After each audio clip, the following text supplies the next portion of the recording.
திருவண்ணாமலை மாவட்டம் செங்கம் பகுதியில் அரசு ஆண்கள் மேல்நிலைப் பள்ளியில் பள்ளி மேலாண்மை குழு மறுகட்டமைப்பு 2024 முதல் 2026 ஆண்டிற்கான உறுப்பினர்களை தேர்ந்தெடுக்கப்பட்டனர்.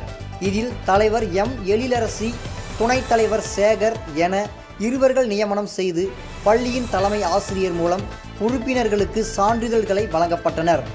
தினமடை செய்திகளுக்காக செங்கம் செய்தியாளர் செல்வகுமார்.